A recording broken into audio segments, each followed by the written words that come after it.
Can you tell me about your roles and responsibilities and your technical stack? Yeah, I have almost 4 years of experience in Java full stack development. Almost from starting onwards, I'm working on Spring applications. Okay. And by using Spring REST, we developed RESTful web services. And after a later point, we even started using Spring Boot after the 1.5 years of my experience. So I have almost 3 years of experience in Spring Boot. And parallelly, we started working on Angular also at the time.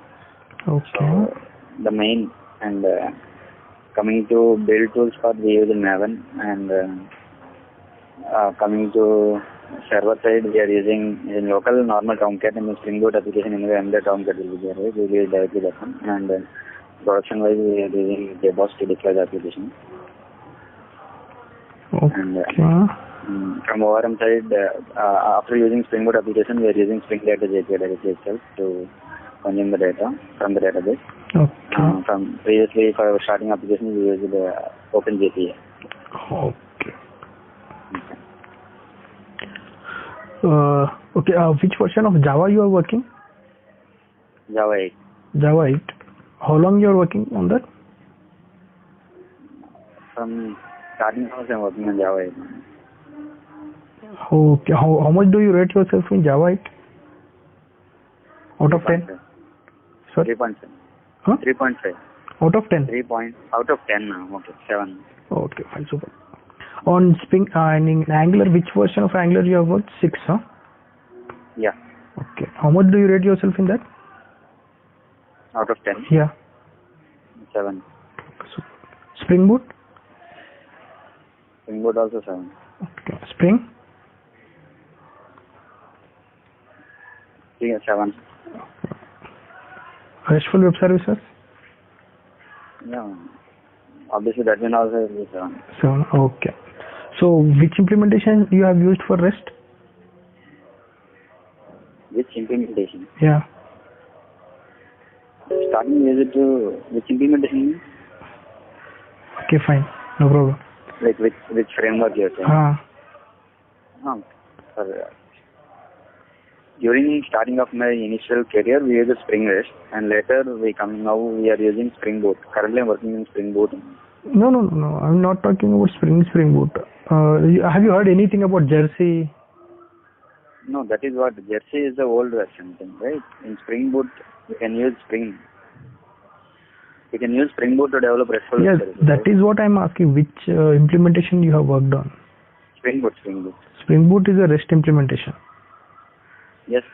Okay. That is the two. We used the normal Spring REST, and later we used Spring Boot. Okay. So I have experience in both. That's what I'm saying. Okay. Like, what is the difference between Jersey and Spring Boot? Jersey is I don't have much idea on Jersey. I think that is a old framework. Maybe dependency injection won't be there in that one. Okay. Is correct? No, that fine. will be achievable in Spring Boot. Don't have any idea basically. Just heard that is a old implementation to develop a RESTful web services is Jersey, RESTlet. Those things are there, right? So in Java 8, what all features you have used? Like latest Java 8 features?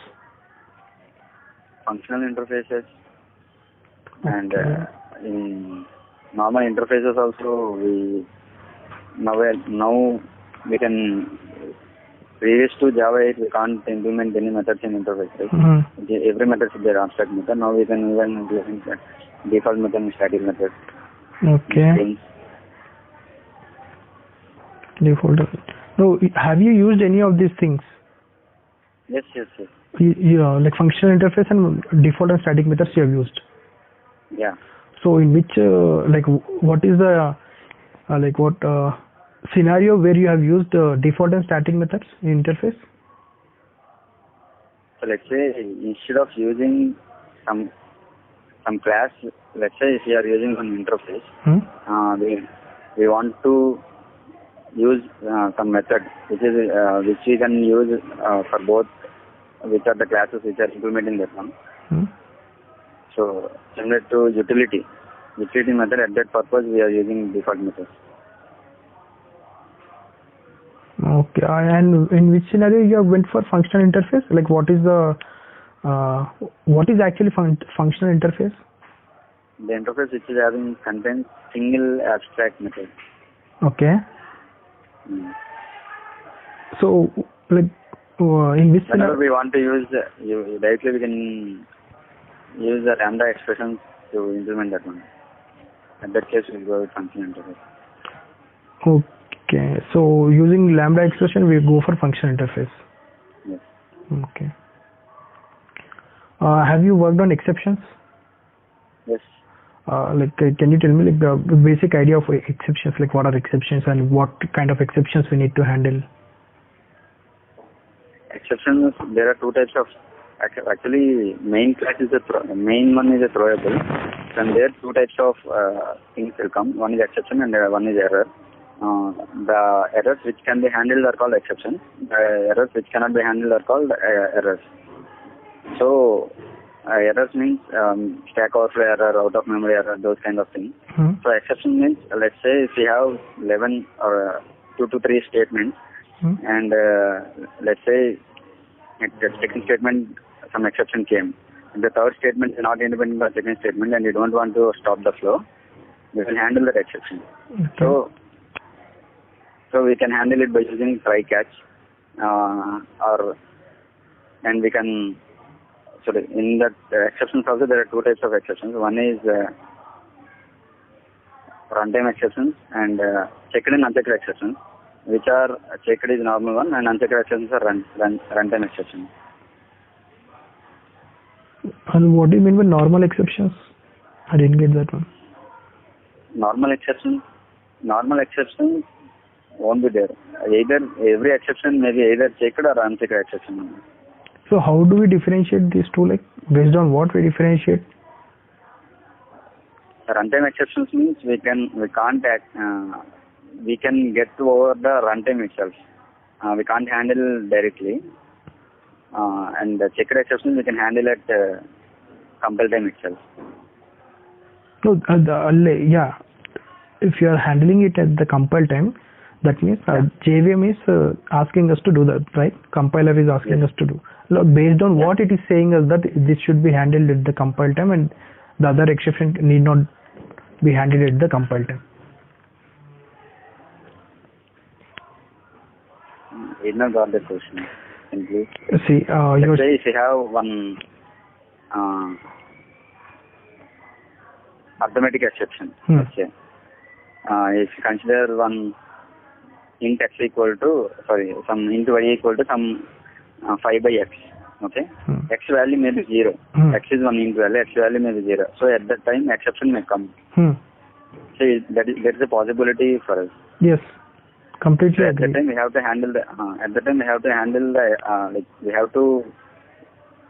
that exception by using try catch. Using catch, we can catch that exception, and however we want, we can handle it in that way. Arithmetic exception is a runtime exception or a runtime exception, right? Yeah. So why did you handle them? Runtime exceptions also we should handle. Like whatever exception is there, we have to handle. Okay, fine. So still I didn't get the answer. Like based on what we are saying, one exception is a checked exception, one exception is an unchecked exception. If the exception class directly inherit the throwable, then it's a checked exception. Okay. And the checked exceptions are checked at the compile time itself. And for unchecked exception, which parallel to the checked exception, the runtime exception will be there. Inside runtime exception, the arithmetic exception, null point exception, all these exceptions will be there. And these are not checked at the compile time, but they are checked at the runtime. Okay, fine. You have worked on collections? Yeah. On what collection classes you have worked? List set, map. No, classes I'm asking. So map is not a collection. No, you are saying okay, array list, linked list. Okay, array list, linked list. Both you have used? Hash set. Okay. Hash set, linked hash set, tree set, hash map, linked hash map, tree map. No, you have worked or you know these classes? I have worked mainly, generally what we will use is like hash set and hash map mainly, and lists also. Hash set and hash map you have worked, and array list, I believe. List, yeah. Array list or linked list? Both. Both, huh? Like what is the Array difference? list mainly array list. Okay. What is the difference between array list and linked list? Array list is like inside the data structure of array list is a array. Like both will be there in a sorted order, but if something we are changing or we are removing an element in an array, means the shifting should happen. So at that time it will be slow. Whenever we want to fetch by an index base, then array list is useful. If you want to do any modification, then linked list will be useful. Okay, fine. So you have worked on concurrent hash map, or do you have any idea on that concurrent hash map? Yes. Like what is the difference between normal like hash map and a concurrent hash map? Concurrent hash map, like every method inside that concurrent hash map is synchronized, I think. Like whenever two threads are accessing on a single hash map, it will create one. It won't directly access on the direct hash map. It will create one instance of the hash map and copy it to the like shallow copy, deep copy will be there, right? It will work like a deep copy thing. Which one hash map? In concurrent hash map, it will work like a deep copy. So it will work on it will create complete instance of a new hash map, and it will work on that one. It won't even. So if two hash maps, if two threads accessing the same concurrent hash map, so two hash map objects will be created and both will be worked as independently. So no exception will come. Okay. Concurrent modification exception won't come because it will work. It will work on a deep copy of a normal hash map. Okay. But in hash map normally it will be like a shallow copy. It will even copy the address of the hash map itself. So if both threads are working parallelly, so modification will be done in parallel, right? So concurrent modification exception will come. So if at all, if 100 threads are working on concurrent hash map, 100 objects are getting created? Yes. Okay. But in the case of hash map, it won't come. 100 hash. Yeah. Oh. Yes. So in which scenario you have used hash set? Hash set to remove the duplicates. I know. Like in your application, in which scenario you have used hash set, I'm asking. So if in a list of objects or an array of objects, if I don't want to duplicate, I want only the filtered like distinct objects, then at that time I will use set. Okay. How? So if at all I am inserting, there is an employee object which has employee ID and employee name. So for the employee ID I am giving 1 and employee name I am giving ABC. Okay. There is one more employee object, again I am giving employee ID as 1 and employee name as ABC. Okay. If at all I am inserting that into the hash set, what will happen? So at that time two objects will be created and inside it won't know. The hash set won't know directly. So what? So if you want to make if you want to make hash set know like whether these two objects are equal, we have to implement the hash code and equals of method at that time. So anyway, internally hash set will implement hash map, right? So it will be stored, whatever objects we are putting it in hash set, it will be stored as a key in the hash map. So hash map won't allow duplicates, right? So if at that time it will check whether the two keys are equal or not. So how it will check the two keys are equal? If it's a string or an integer or normal primitive data type, right, it will automatically check that one because it has already the hash code and equals of method will be implemented for those things. But for our custom objects, we have to implement hash code and equals of method. At that time, it will check whether the objects are equal or not. If the object is equal, it will exclude. It will exclude means if the value is already present. The value is already present in hash map, right? Inside hash map will be there, right? So keys will be the object whichever we are adding in the hash set. What will be the value of that? First time it will be null, and second time the value is present. Oh, what value will be present? Present. like let's say if your employee E1 and employee E2 are there, whenever we are adding employee E1, at that time equals in the inside hash map it will check whether this key is present or not. Which So key? by using equals and hash set internally implements hash map, right? Yes. So hash map will contain key value, right? yes. I am asking what will be the value stored in value? What will be value? First time it won't be there. So value will be present. CRESC. First time it will store it as present, and later it will whenever it's trying to add E2, right? So at that time it will consider the object. So both will be equal. So the value will be present at that time. So present is not equal to null, right? So present is not equal to null. So it will return the false here. So it won't add in the hash set.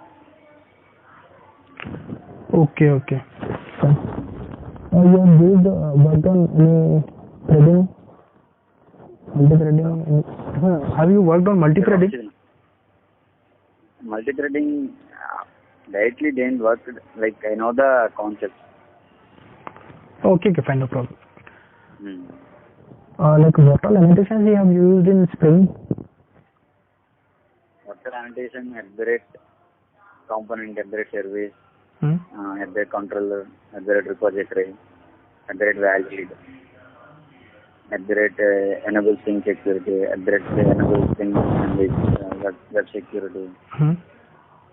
Can you tell me the difference between @component and @service? There is no difference between those two. Everything is a component. All those are stereotype annotations. But under @component, 3 types will be there. One is controller, one is service, and one is repository. That's it. That is just a significance purpose. Like controller is just for routing purpose, and service is just for writing the business logic, and repository is just to access the database and getting the data from the database. Okay, in that scenario, if at all I am on a service class, if at all I am annotating it with @repository, will it work or it will throw exception? It will work. Sure. Yeah, it will work. Sure. Okay. So coming to the Spring Boot, like can you tell me few advantages of Spring Boot? Few advantages of Spring Boot means main advantage is like everything is auto-wired in the Spring Boot, and everything is auto-configured in Spring Boot basically. So we don't need to configure if we want to use some ORM, right? We don't need to configure everything from the scratch using some JPA.xml or Hibernate.xml, and we need to give the entities. All those things we don't need to give. Just with @Spring Boot application, if inside the @Spring Boot application, @auto-configured will be, @enable auto-configuration will be there, and and it. So what all will be there in the Spring Boot application? @auto-configure, @enable auto-configuration, and @configuration. You already said that @configuration. @enable auto-configuration will enable the auto-configuration. Yes, you said two. There are 3 configuration. It is just a configuration class. I am not asking about in detail about this. Spring Boot application is made up of 3 annotations, right? Yes. Component can. It will give the base part. It will automatically, because they will put the main application class of Spring Boot in a base part only. Okay. It will automatically take the base part. So component scan will be there. Configuration will be there. Auto configuration will be there. These 3 are the main. Yes. These 3 will be make it up to Spring Boot application. Yes. Correct. Yes. What is the dependency that we need to build a Spring Boot application? Spring Boot starter parent. Spring Boot starter parent. Yeah. Sure, right? Spring Boot starter web for web application. That is the parent one. And if you want to add a web thing, Spring Boot starter web, Spring Boot starter JPA, those things you need to add specifically. Okay, fine. So what all REST methods you have worked on? Get to put to post to delete, get mapping, put mapping. Mainly, frankly speaking, till now I didn't use put mapping. Put you haven't used. Mapping. Which one you haven't used? Put mapping. Okay, fine. You have used get to post and delete. Get to post and delete. Generally we can use put, but whatever we are doing in post only, we are doing in put also. That is also just a specification. Whatever we write the logic inside our class is whatever the logic we are writing with our Java code, right, that will take care. That is what depends on annotation. It won't be there. Right? That is just a specification. Oh, okay. Okay, fine. So I am giving you telling you one scenario. I am making some get call by passing some ID. Okay. So inside the DO, I need to fetch the details. Yeah. But instead of that, if at all I delete the record with that ID, what will happen? It will delete. Nothing will happen, right? Nothing will happen. That is what I am saying. It's just a specification. Whatever we want, we can do. Okay. But we have to follow the specification. REST standards. If you are building a REST application or REST web services, we have to follow the specific standards which are given by the REST architecture. So if both put and post are same, then why do you think they have given these two different methods? Yes, put and post. Put and post are not same. Actually, main purpose of using post is like whenever we want to insert a new data, at that time post we have to use. And at that time, whenever we want to update something, at that time put we should use. Okay. So whenever if we do the operation for 2 to 3 times, so put will insert 3. If we do 3 times, means 3 times the 3. As per the norms, 3 records should be inserted. But depends on our JPA repository logic only, it will work. But 3 records should be inserted. But whenever we are go with put, right, if it's not there, it will create. If it is there, it will update the same entity itself. Okay. Put is an idempotent. Post is non-idempotent. What is the difference between those two, like idempotent and non-idempotent? The value can be changed, the value cannot be changed. How many times if you do the operation, the operation will be changed. Which one? Idempotent means. Non-idempotent means vice versa. Can you repeat once again? Like I didn't get the last word. How many times if you do the operation, the result won't change. With the same operation we are doing multiple times, the result won't change. That is idempotent. Non-idempotent means if you do the operation again and again, it will create new things. Okay, fine. Even this is just a specification, right? No need to follow that. This is also just a specification. Yes. No need to follow that. We can't say. Depends. But depends on our higher management. Whatever they suggest, we will do that one. Right? Okay, fine. So you worked in Angular 6, right? So can you tell me a basic flow, like how Angular application bootstraps? Yeah. Bootstrapping. Yeah. Okay. First thing is like index.html will be there, right? There inside that one basic root tag. Every HTML tag will be a normal HTML tag will be there. But apart from that, there is one custom tag will be there. That is what AppRoot. If you don't change the name, it will be AppRoot. Okay. AppRoot will be there. In searching of this AppRoot, it will go to the main.ts, which will parallelly run along with the index.html. Okay. In main.ts, it will be able to find the bootstrapping module. That is app module. Okay. Inside app module, there will be a bootstrap array. Inside that bootstrap array, there will be a component which is a bootstrapping component. In that bootstrapping component, it will go to that component and it will find the selector tag. And whatever is there in the selector tag is there in the HTML. So whatever is there for the selector, whatever is the template is there, right? Template or template URL, whatever is there in the HTML, it will be displayed instead of the custom tag. The selector will be there, right? There. Okay, fine. Can you tell me a few Angular lifecycle methods? ng on changes, ng on init, ng do check. Okay. You have worked on this thing. ng after view init. I worked on whatever things I worked on. ng on changes, ng on init, ng on destroy. ng after view init. These things I work. So in which scenario you have used ng on destroy?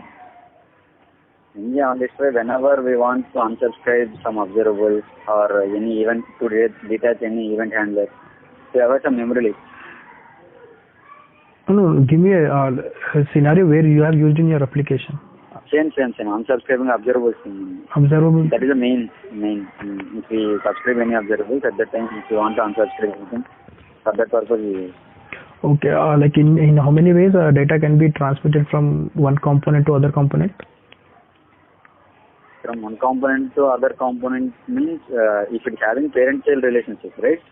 Yeah, anything. So if you want to transmit data from parent to child, at that time we can use accurate input tag on that particular variable, and we can use what is the binding? Property binding. Okay, to pass the value. And whenever we want, this is the only process how we can pass the value from parent to child. Okay, and from child to parent, we have multiple ways. One is using output and the event emitters. We're using that one, and the other way is creating a template reference variable for the child one, and we can access it in the parent one, and directly in HTML template reference variable we can create. Or in child, we can create view child in the parent, and from there we can access that one. If both the components don't have any relationship, okay, at that time we can create one service, and inside that one we can create behavioral subject, and we can subscribe it to the observable, and we can create one method for change one.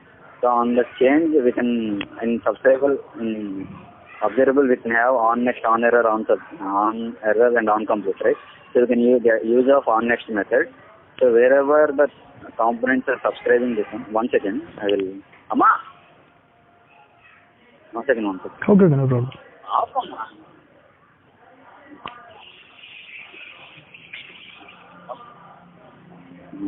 Yeah. Okay. Lot of distance. No problem.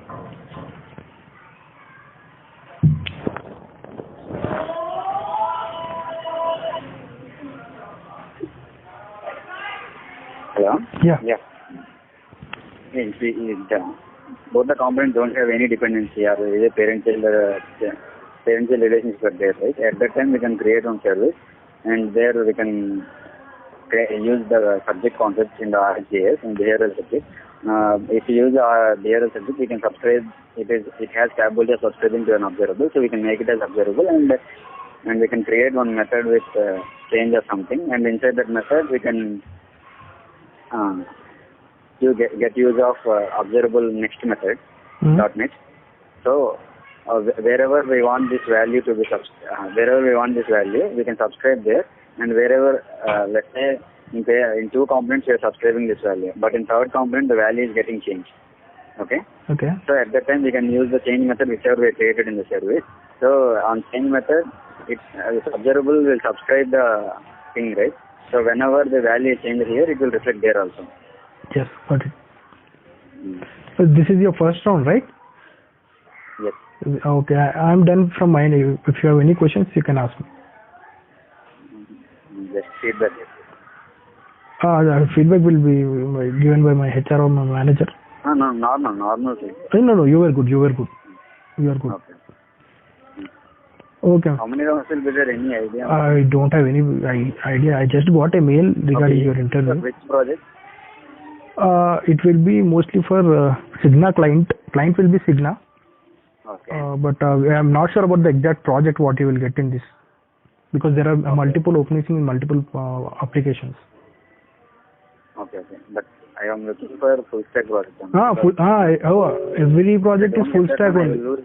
It will be on Angular or React in the front end, and like Springboot, and MyBatis will be there to connect the DB. I think you have worked on JP. I think. Okay. MyBatis, I know. Yeah. It's very, very easy to learn. I heard that one. Yeah. Whatever we write in SQL query, there's a method in there. Yes. So that will be there in the technical stack, but full stack the work will be given. In one sprint you may get completely UI work, and one sprint you may get completely back-end related work. That depends upon the feature. No issue for that. Any other thing you want to know? Nothing. Okay then. It was nice talking with you, man. Thank you. Thank you. Bye.